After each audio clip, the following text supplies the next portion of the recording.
En Canal 10 presenta Nuestra Lengua, un programa avalado por la Universidad Pedagógica Nacional Francisco Morazán, enfocado en educar en el área de español. Nuestra Lengua. Estimados televidentes, bienvenidos al programa Nuestra Lengua.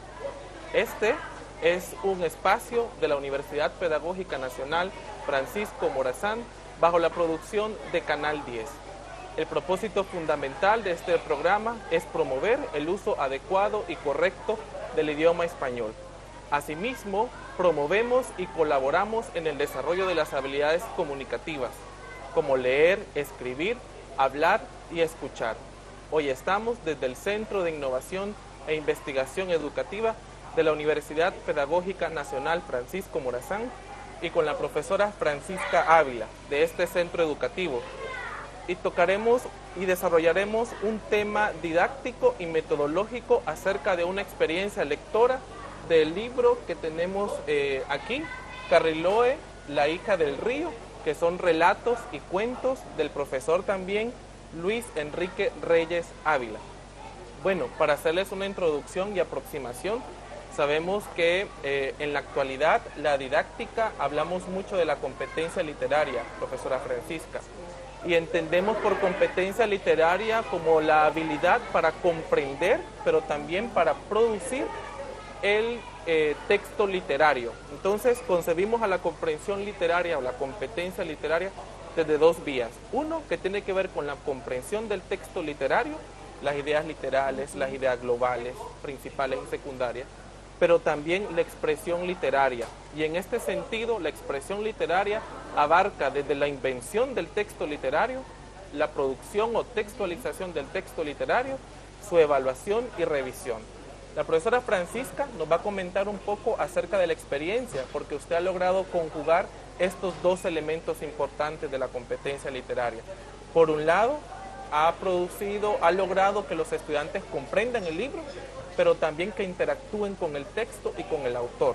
¿Qué nos puede decir al respecto, profesora Francisca? Y sea bienvenida a este programa. Bueno, muchas gracias. Es un placer para mí poder compartir este espacio pedagógico sobre lo que hacen los estudiantes del Centro de Investigación e Innovación Educativa CIE. Esta experiencia surge con los estudiantes de octavo grado.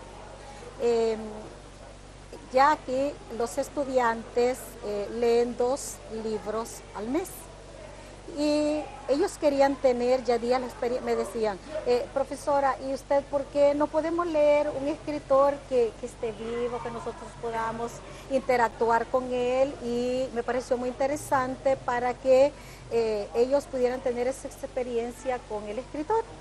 Y de ahí surge la lectura Carriloe, la hija del río, de Luis Enrique Reyes. Unos relatos maravillosos en el cual los estudiantes tienen su primera aproximación a la lectura. Pero yo quise aprovechar los otros temas que eran las clases de descripciones. Y yo dije, muy bien, vamos a trabajar con los personajes de los cuentos. Y así, los estudiantes iban desarrollando taller de ir describiendo qué características iban a encontrar en cada uno de los personajes. Una vez que desarrollábamos el tema de la descripción en base a lo que ellos habían descubierto en la lectura, viene el otro tema de lo que es los mapas conceptuales, que por lo general los estudiantes se abocan al internet y de ahí ellos sacan el esquema para poder trabajar. Y yo les dije, ustedes van a crear los mapas conceptuales de acuerdo a las lecturas de los cuentos.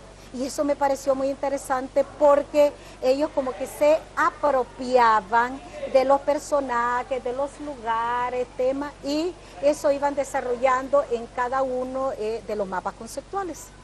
Después, ya una vez que teníamos preparado ya lo que era la lectura, la comprensión lectora, lo que haber desarrollado el tema de la descripción y de los mapas conceptuales, viene la parte en donde el estudiante, esas inquietudes que iban a tener con el escritor. Y de ahí surgen las cartas al escritor. me contacto con él y de ahí le digo, muy bien, tal fecha tengo el conversatorio, y de ahí venían las preguntas para él, porque eran interrogantes en donde yo no podía contestarlas sino a través de la experiencia del escritor. Entonces, una de las primeras estrategias fue la creación de los mapas conceptuales. Correcto. Que en otras palabras es partir de la organización de las ideas que tienen los Correcto. estudiantes. En pantalla vamos a ver algunos ejemplos de estas producciones de los estudiantes y cómo integrar de manera adecuada no solamente la comprensión del texto, sino también llegar hasta la producción escrita y por qué no la producción literaria. Me parece interesante, profesora, la idea de no solamente dejar a los estudiantes con la impresión del texto que produce en sí mismo, porque el texto habla de muchas cosas, pero creo que nosotros como profesores sabemos que muchas veces identificamos otros elementos que no son precisamente los que el autor quería transmitir en el texto, y ese es el poder del escritor realmente, lograr a través de la producción de la imaginación, producción verbal de la imaginación, lograr distintas impresiones en nosotros. Pero estas impresiones se han logrado capturar de manera efectiva a través de la invitación del mismo autor, ¿verdad? Y lograr esa interacción entre el lector y entre el escritor creo que me parece muy efectivo e interesante. Y algo bueno, yo voy en función de los estudiantes, ¿verdad? Sí. Porque esta experiencia, este acercamiento, vienen todas las inquietudes. A mí me decían, ¿y por qué en el cuento El Acertijo? Usted me puede decir, no, es con el escritor que ustedes van a descubrir. Y él tiene otros escritos. ¿Podemos investigar? No, cuando esté él, le van a preguntar. Porque cuando están leyendo un autor que ya ha fallecido, ahí sí hay que recurrir al internet. Sí. Pero es con él que ustedes van a interactuar. Y algo importante, este libro de Khalil Roe no trae imágenes y dividí en equipos. En equipos de creo que de 5 o 6 estudiantes. Entonces, por ejemplo, hay un cuento que se llama El Árbol Mágico. Entonces, ellos hicieron las ilustraciones del árbol mágico, de la fábula, y eso es importante porque cuando ellos tengan ese acercamiento con el escritor, la impresión que él va a tener de ver porque ese es el papel de nosotros como docentes, poder potenciar esa creatividad que ellos tienen. Y yo quedé impresionada de ver que esa facilidad de poder escribir, esa facilidad de poder también hacer esos dibujos tan maravillosos, ¿verdad? Inspirados, ¿verdad? En los textos. Muy sí. bien, vamos a ver, para que ese gusto no solamente se quede entre nosotros, sino también en nuestros televidentes, algunas muestras, representaciones o interpretaciones que los estudiantes hicieron de estos textos, de estos cuentos, a través de imágenes. También pudimos observar cómo lo que usted nos comenta, la curiosidad de los estudiantes por saber el significado del acertijo. Me gustó la estrategia del escritor Luis, ¿verdad?, de lograr esa integración, dejar en el estudiante, él decía, por respeto a ustedes, ¿verdad?, voy a darles pistas sobre el acertijo mismo. Creo que es valioso ese recurso de lograr la interacción del lector, no solamente con el texto mismo, sino como el autor. Una gran experiencia. Sí, Antes del programa usted me comentaba que estaba leyendo libros de otros autores. Claro, un capitán de 15 años de Julio Verne, y los estudiantes me decían, bueno, ¿y a nosotros por qué no nos va a traer el escritor? No, le digo yo, ¿por qué? Pero sí podemos trabajar otras estrategias del libro de Julio Verne, aunque el autor no esté, pero que ustedes van a poder descubrir a través de las lecturas. Muy bien, profesora Francisca, le queremos agradecer que usted nos abra las puertas de su salón de clases, no solamente a la universidad, sino a los televidentes en general. Yo creo que esta actividad puede ser no solamente un recurso para los docentes, sino también para los padres y madres de familia, que puedan tener la experiencia de acercarse a su hijo y preguntar qué están haciendo también en el colegio, porque yo creo que el colegio, el centro educativo, no solamente debe estar abierto a los profesores y a los alumnos mismos, sino también a los padres de familia, que se integren con estos recursos y estas actividades. Y bueno, agradecerle a usted también por promover estas estrategias creativas, invitar a los profesores a que también se sumen a esa invención, a esa creatividad en el diseño de sus actividades, y que permitan en esta oportunidad por lo menos desarrollar la competencia literaria, que nosotros como profesores sabemos qué tan importante es que el estudiante no solamente comprenda el texto, sino también pueda interactuar con el texto, y esas son las nuevas tendencias literarias. Entonces, profesora Francisca, espero que en otras oportunidades también podamos estar aquí en su salón, y pues quiero invitar a los televidentes a que continúen con el programa Nuestra Lengua.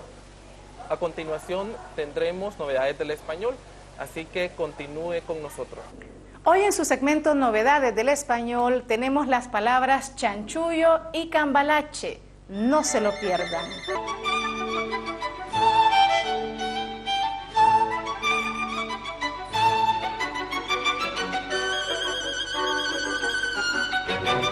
Hola queridos amigos, muchas gracias por continuar con nosotros en este espacio donde hablamos nuestra lengua.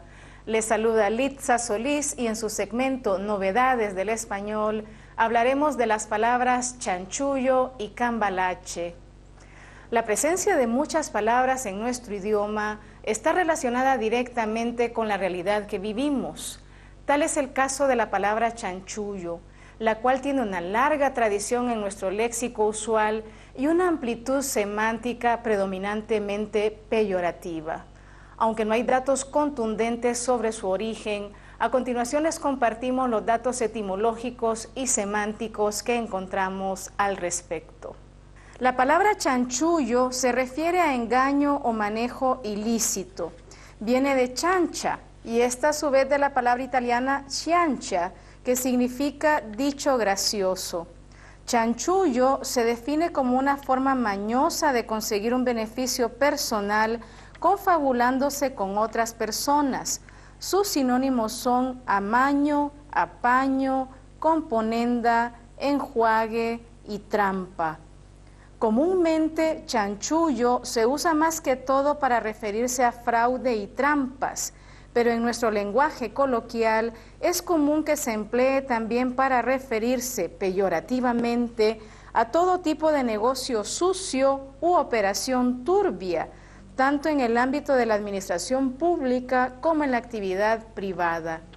El Diccionario de la Lengua Española, por ejemplo, define chanchullo muy escuetamente como manejo ilícito para conseguir un fin y especialmente para lucrarse. El Diccionario del Español actual define chanchullo de forma muy interesante como un negocio hecho con poca limpieza, aunque con apariencia legal. Esta última referencia, que no está en las anteriores definiciones, es muy importante. Por regla general, se considera que el chanchullo es un acto ilegal, pero con frecuencia se le da una apariencia de legalidad. Finalmente, el Diccionario de Uso del Español de América y España va un poco más allá y define chanchullo como la acción de una persona o acuerdo secreto entre varias personas para, de forma poco clara, conseguir un beneficio sobre un asunto en perjuicio de otros. En esta definición se introduce un elemento importante, el del acuerdo o contubernio entre varios para realizar el chanchullo, como a primera vista es sugerido por esta palabra. En efecto, la palabra misma chanchullo pareciera dar a entender que el acto así denominado no es labor de una sola persona, sino de varias que se coluden para cometer una fechoría.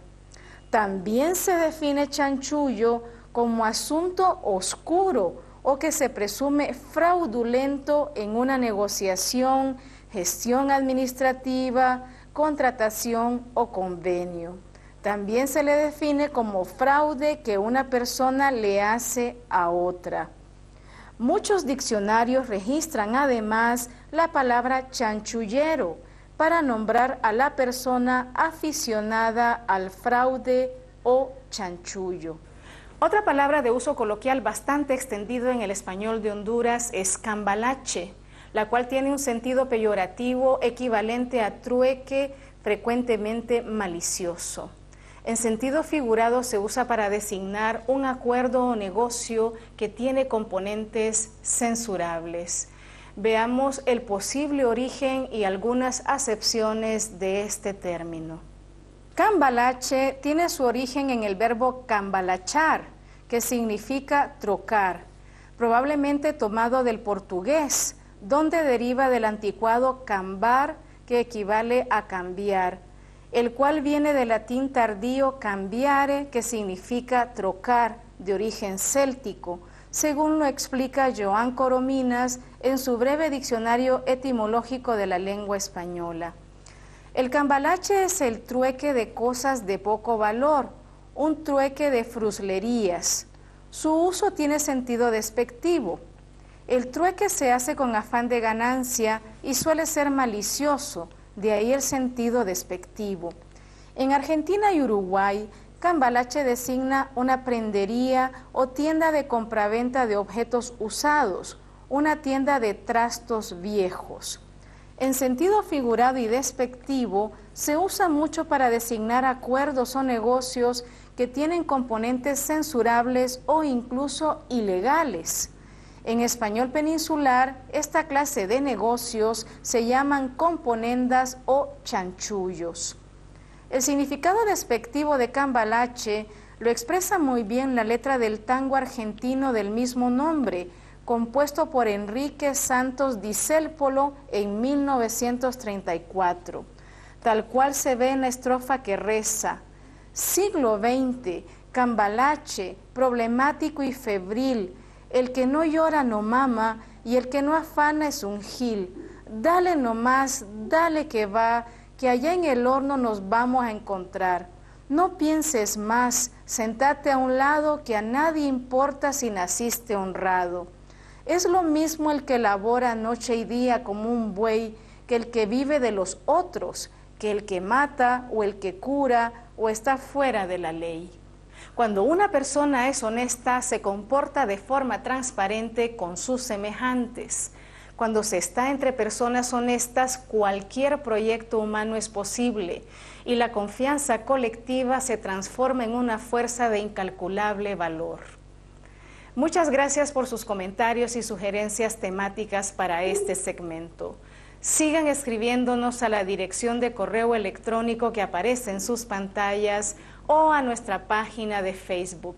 Soy Litza Solís y los espero en una próxima emisión con más novedades del español. Hasta pronto. Los invito a acompañarme en el segmento Café Literario, porque hoy conversaremos con Jorge Martínez Mejía sobre literatura. No se lo pierdan.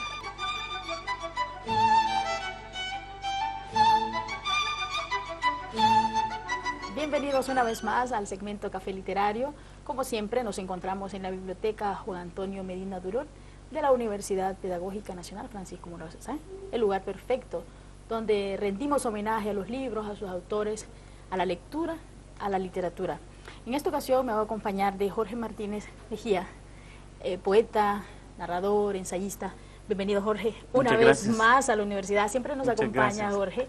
Y usted sabe que esta es su casa, ¿verdad? Muchas gracias, sí. Me siento muy bien cuando vengo aquí. Qué bien, le agradezco la buena voluntad de venir. Y vamos a conversar sobre su obra y la literatura hondureña en general. Comenzamos con este libro suyo, es Papiro, es el primer libro publicado de Jorge y es poesía. Sí, cómo no. Cuéntenos sobre la aparición de este texto. Bueno, Papiro realmente es una colección de poemas bastante trabajados, ¿verdad? Muy preciosista, se puede decir, este trabajo. Apareció publicado en el 2004, es mi primera obra y en ella lo que procuré fue, en primer lugar, hacer un homenaje a la poesía y también un homenaje a la mujer y mostrar mis inquietudes filosóficas al final del libro. Para mí es una de las obras que más me ha llenado porque ninguno de los lectores, ¿verdad? Y ninguna de las personas que han entrado en contacto con este libro ha tenido una experiencia que se pueda decir nefasta, negativa, sino al contrario. Cada uno de los poemas que están aquí y las reseñas que ha tenido el libro, los estudios que ha tenido el libro, pues han sido muy agradecidos con la lectura. En ese sentido, este libro me ha dado a mí muchas satisfacciones y creo que tiene que ver con el cuidado, con la la responsabilidad artística, se puede decir profesional a la hora de producir cada uno de los textos, y además de ello el cuidado de los maestros que yo he tenido en la costa norte, en San Pedro Sula, que es donde yo he estado, particularmente Helen Umaña, Sara Roya, que han sido maestras de la Universidad Nacional Autónoma de Honduras, y además de ello mis compañeros de letras, ¿verdad? Mis amigos poetas, que cada uno de mis amigos compañeros de las letras tuvieron que ver con este libro, lo leyeron una y otra vez, porque el compromiso de las letras realmente es un compromiso con la humanidad. La poesía realmente es una oportunidad que tenemos los hombres y las mujeres también, de mostrar que hay algo profundo, hay algo muy delicado, ¿verdad?, en nuestra espiritualidad, y que vale la pena compartir sueños, ideales, y sobre todo nuestras impresiones con el momento en que nos toca vivir. Papiro es realmente el soporte sobre el que se escribe, es como un papel, ¿verdad? Pero ese papel se carga de nuestras emociones, se carga de nuestras ideas, de nuestros sentimientos, de nuestra memoria, y en él rendimos homenaje a lo que nos ha tocado vivir en esta fiesta, ¿verdad?, que es la vida. Muy bien, y el primer poema le da título, por supuesto, al libro. Es el portal del libro, ¿verdad? El papiro es el portal del libro, es la puerta de entrada, ¿verdad? Es el lugar al que el poeta está invitando, entonces con papiro se abre esa puerta. Y entonces papiro es la mujer. Papiro es una mujer muy bella, por supuesto, todas las mujeres son muy bellas por el hecho de ser mujeres. Gracias. Y ella es el lienzo también sobre el que se escribe, también ella es el motivo, ¿verdad?, la causa por la que se escribe, y bien o mal, ¿verdad?, los amores, los desamores, son esa oportunidad que tenemos para plasmar nuestra experiencia en este mundo, ¿verdad?, que como dice el poeta Luis Cardosa y Aragón, la poesía es la única, ¿verdad?, la única muestra de la huella del hombre sobre la tierra. Muy bien. Este poemario es amoroso y existencial, me contaba. De estos poemas existenciales, a mí me gusta Oda, que usted dedica a André Breton, y me gustaría si lo pudiera leer. ¿Cómo no? Claro que sí. Para la audiencia. Oda a André Breton. La vida sin los colores más vivos, la hora terrible de llamas frías, piedras y charcos, la vida con sus cicatrices, con su tumba, con su presencia de nada, con su juego de morir. Solo cerrando los ojos, la vida se hace larga como miles de collares apagados, y es bella, oscura y virgen. Muy bien, es bonita porque la vida pueden ser muchas cosas, pero sí, también es un comienzo permanente, sí, ¿verdad? Puede ser una experiencia tediosa, pero también es la oportunidad de comenzar siempre. Pero usted también, además de poeta, es narrador. ¿Y sí, esta es su primera novela? Es la primera novela que publiqué. Esto es La Mara Jomitos, es una novela ambientada en el mundo de las maras y las pandillas, en un lugar utópico. Es una novela que a mí me parece que es una voz, un grito de los jóvenes hondureños involucrados en la violencia del país. Esta novela recupera testimonios reales recreados literariamente para mostrar que nuestra sociedad ha estigmatizado, ¿verdad?, y ha dirigido todas sus armas violentas contra la juventud. Jóvenes que han muerto, centenares de jóvenes, miles de jóvenes que han muerto, y que en esta novela, que ustedes pueden encontrar en cualquiera de las librerías del país, ustedes pueden darse cuenta que detrás de ese mundo que nosotros a diario vemos como algo peligrosísimo, también se esconden relatos de amor, seres humanos que viven y sufren y luchan por sobrevivir, y que finalmente, de manera fatídica, encuentran la sangre violenta que los lleva nuevamente a la tierra, que los abraza, no importa cuántas sean las cuchilladas o los navajazos o las balas, pero que siguen siendo hijos y hermanos nuestros. Y en esta novela, esto es La Mara Jomitos, pues la responsabilidad mía ha sido mostrarle a nuestro pueblo que existe un mundo particular, que es desconocido siempre y que nosotros tenemos sobre ese mundo particular un prejuicio muy fuerte y que debemos recuperar la esencia humana que se nos pierde cada vez que con esos prejuicios abandonamos, ¿verdad?, a nuestros jóvenes y los castigamos y los condenamos para siempre y deseamos que mueran cuando realmente son seres humanos que requieren incluso una oportunidad para ser incorporados como seres humanos a nuestra vida, una vida normal, con el derecho que tienen a ser felices. Entonces yo recomiendo la lectura de Esto es la Marajo Mitos. Lo pueden encontrar en cualquiera de nuestras librerías, la librería Guaymuras, la librería Soto, la librería Metromedia, Lícer, Mundo Literario, cualquiera de nuestras librerías, igual que todos los libros que tenemos aquí, para mostrar que es muy importante que sepan que nuestros autores, ¿verdad?, el trabajo que nosotros hacemos como escritores, en primer lugar tiene una responsabilidad artística, pero en el fondo de esa responsabilidad artística late nuestra necesidad de descubrir el mundo soterrado en el que viven nuestros conciudadanos, nuestros hermanos hondureños. La literatura hondureña sirve para eso, no solamente para el entretenimiento. La literatura sirve para describir nuestro propio mundo, para descubrirlo a partir de la creación de nuestros autores. Por supuesto. Es interesante ver cómo pasa usted de la poesía a la narrativa, y los temas son completamente diferentes, porque sí, cada género tiene su propia naturaleza y su propio... Sin embargo, a la hora de hacer las relaciones, ¿verdad?, lo que está de fondo, por ejemplo, en uno de estos poemas y aquello, es la sensación de que independientemente de la experiencia que tengamos, el ser humano comienza, ¿verdad?, se eleva y también cae. Sí.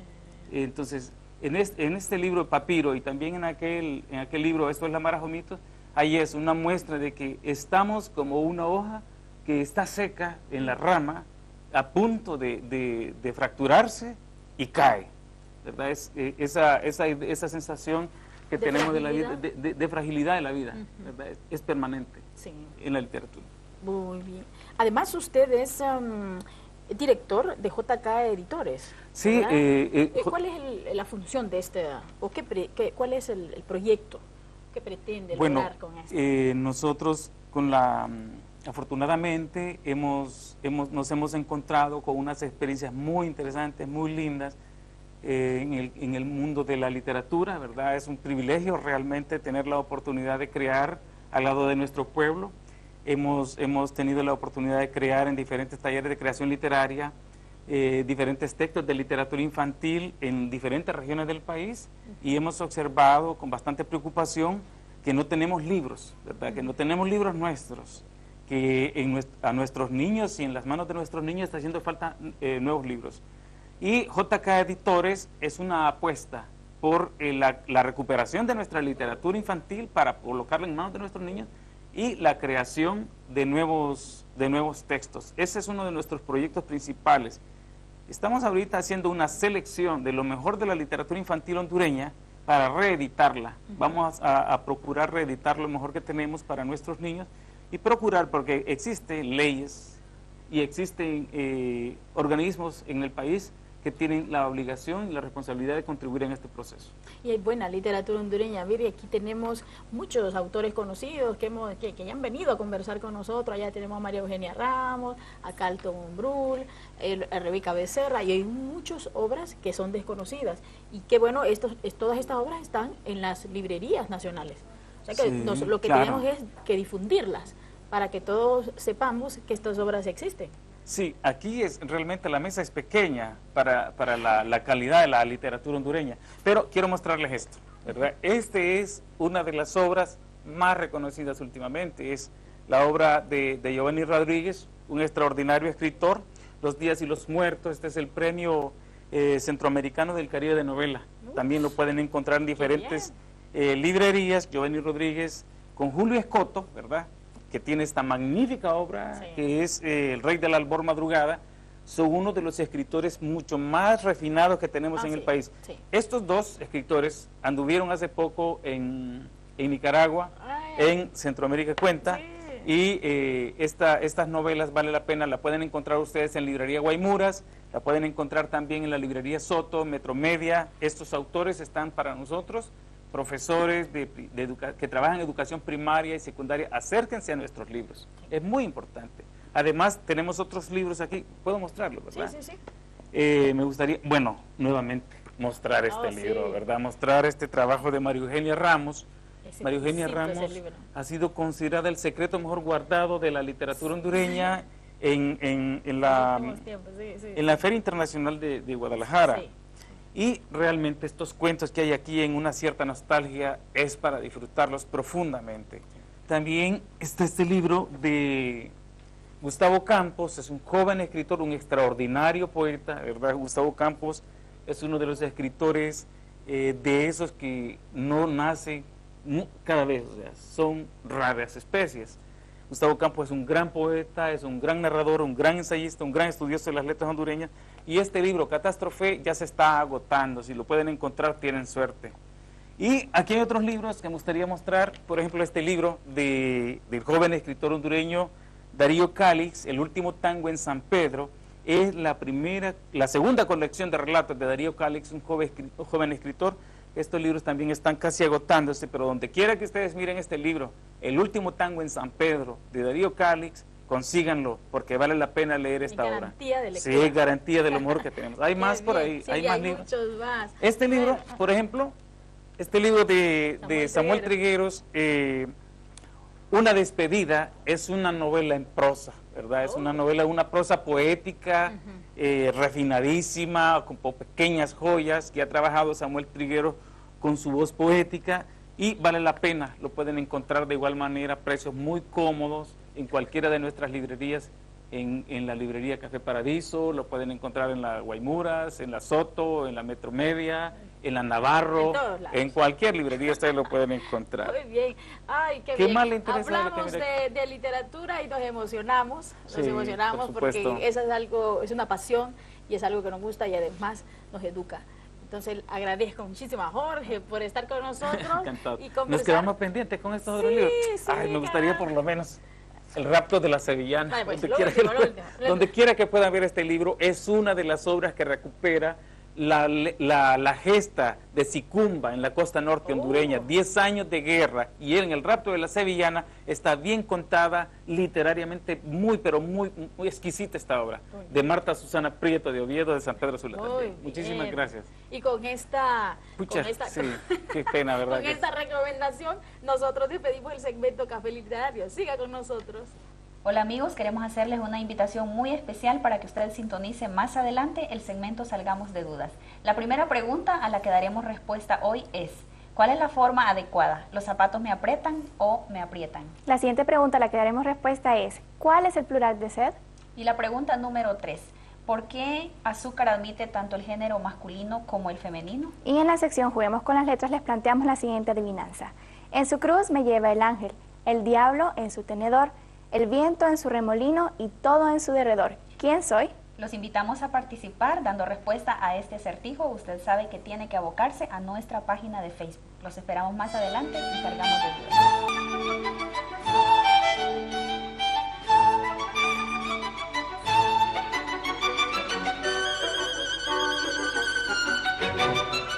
Bienvenidos a Salgamos de Dudas, el segmento donde usted tiene la oportunidad de poder esclarecer todas sus dudas e incertidumbres respecto al uso de la lengua. Estoy con la profesora Gelsi Milla, quien está dispuesta a responder todas las preguntas que ustedes han planteado durante la semana. Profesora Gelsi, la primera pregunta: ¿cuál es la forma adecuada? ¿Los zapatos me apretan o me aprietan? Creo que hay mucha duda, incertidumbre con respecto a esta interrogante, porque hemos escuchado que muchas personas dicen los zapatos me apretan o el pantalón me aprieta. Recordemos que apretar es un verbo irregular porque presenta modificaciones en sus diferentes modelos de conjugación verbal. Por tanto, la única forma correcta de decirlo es los zapatos me aprietan. Vemos que hay una pequeña diferencia del verbo apretar, la E cambia o se diptonga en IE. Sí. El verbo apretar se refiere a hacer que una cosa se ciña o se sujete con fuerza a algo.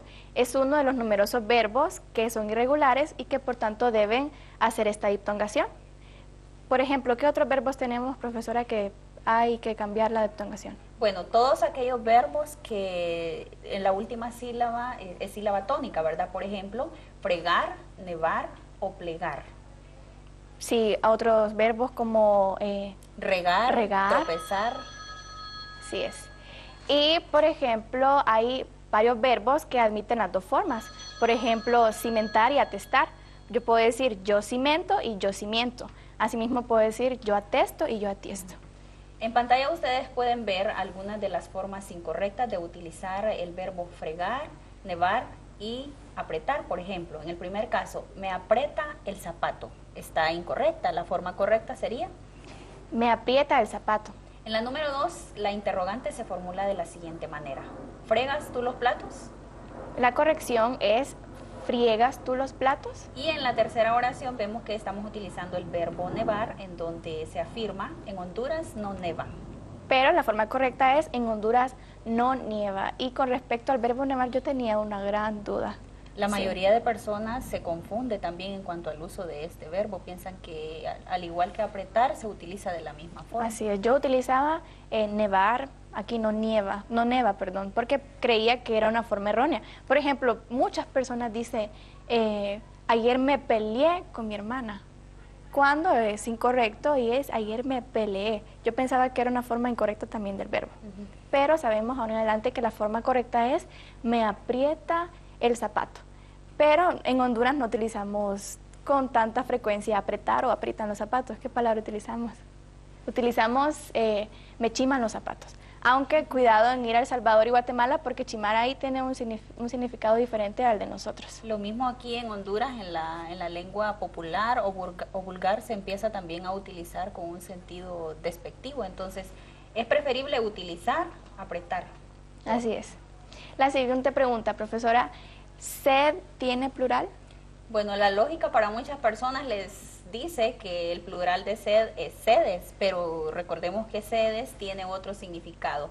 Entonces, la palabra sed no tiene un plural marcado, solo se utiliza en singular. Usted no puede decir tengo varias sedes o tengo sed de agua, tengo sed de un refresco. Sí, así es. Pero hay varias palabras en español que no poseen un singular. ¿Cómo se le llama a ese tipo de palabras? A estas palabras se le llaman singular inherente o singularidad tantum. Sí, en el caso de canícula, caos, oeste, relax, salud y zodiaco. Pero hay razones por las cuales estas palabras no tienen un plural. Por ejemplo, la primera explicación es que estas formas, por razones fonológicas, por ejemplo, las palabras relax y fénix, el sonido X al final tiene una S también. Tiene una S y esta terminación sirve para ambos números. O también sucede con este y oeste, solamente hay un este y un oeste. Usted no puede decir oestes o estes. Estes. Y canícula también. Singular. ¿Y qué es canícula? Canícula es el periodo más caluroso del año. Yo sé que hay momentos que hay calor en enero, hay calor en julio, hay calor en abril, pero de esos tres periodos hay uno que es el más caluroso. Esa es la canícula o veranillo. En la Semana Santa, ¿verdad? Donde se siente más intenso el calor. Sí. Bien, por tanto, sed no tiene plural, así como otras palabras que le recomendamos que usted pueda informarse respecto a esto. La siguiente pregunta.